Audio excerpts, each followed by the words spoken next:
Thank you, everyone, for being here first.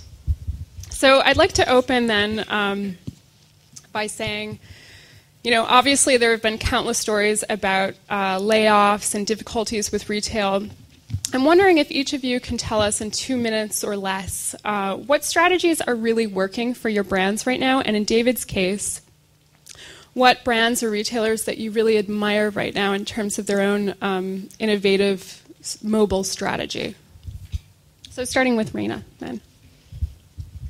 I think that at Coach, we're an incredibly nimble company, even though we're as big as we are. We make decisions really quickly, and we like to think that we adapt quickly to situations. I think Poppy is a really good example. It was a collection that came out of the idea that we obviously are a very large company, but we wanted to really be able to diversify who our consumer was and have product that speaks directly to that consumer. So Poppy was meant to be a little bit of a more preppy, flirty, romantic. I don't want to say younger because it's not necessarily younger as it is just maybe a little more directional. And we specifically went after that. And we really did a very targeted campaign in terms of who we were speaking to, obviously using social media and the web. And so I think that we are just trying to really continue to evolve and at the root of it realize it's so product-centric and speaking to the right consumer in the right way. All right. So Claire, what was the question again? Sure. So what strategies that Lululemon is using right now that really you're finding that work? Okay, great. Thank you. We were lucky in that we didn't necessarily re-strategize during the downturn, if you're speaking to the downturn. So we were already heading down the path where we were creating these relationships with our communities, as you saw in a couple of those photos. And I think that trend of community, and then most importantly for us, health, was really key. So we were really lucky in the sense that things that were part of our core values and passionate about became really, really important in the last year.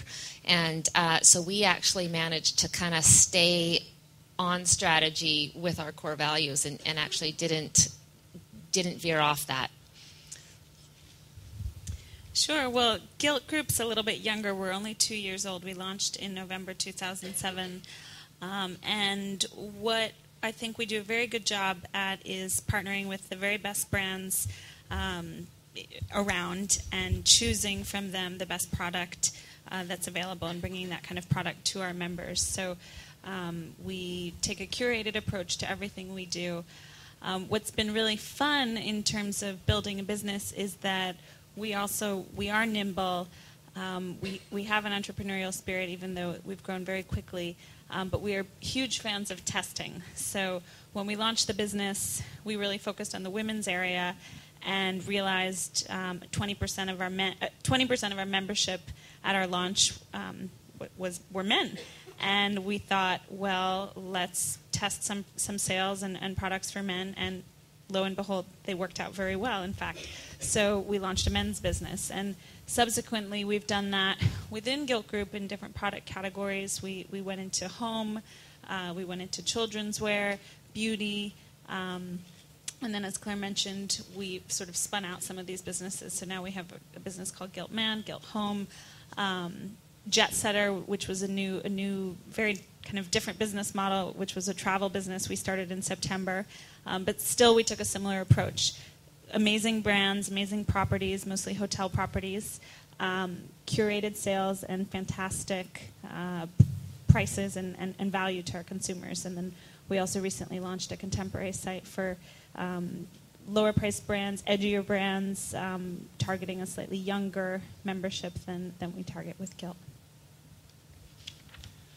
So even though I'm at Parsons, I'm definitely an outsider looking in on this industry, and certainly from the perspective of a creative technologist who is both enchanted with both crisis and opportunity right in front of us. So I would say that at this moment, the opportunities to exploit mobile technology in particular are really undeveloped, and I don't actually see a clear leader yet in the industry, and it's probably because many of these opportunities are presenting themselves and developing in this moment. So I would say in some ways the Prada store served as a very futuristic possibility of what could happen, but at this time we haven't seen even that strategy necessarily promise a transformation to the retail shopping experience or the Prada brand, but certainly some really innovative ideas of what is to come occurred there. The idea of the products interacting with the space as an interactive experience, the idea of ubiquitous displays and products and individuals being triggered on these displays by devices and objects. So I think they're definitely way ahead of their time. In terms of something that right now that impresses me, I would say that the Gap Style Mixer iPhone app is probably one of the better examples of exploiting the iPhone platform in particular. It's just a well-designed interface and has been improved significantly because of the user feedback on the iTunes store. So it was an initial idea, and I think the Gap was wise to listen to the reviews and offer the features that the users were asking for. And it goes well beyond finding stores and offering coupons, but gets more into this idea of creating a community based around the Gap products and then creating a context of community around that. What would you say then are kind of the basic ground rules for success in mobile for retailers? I think there are three main principles that are kind of big academic ideas that I'll unfortunately have to trot out here that I think are representing the condition of the 21st century, especially now that we're entering the second decade of the 21st century.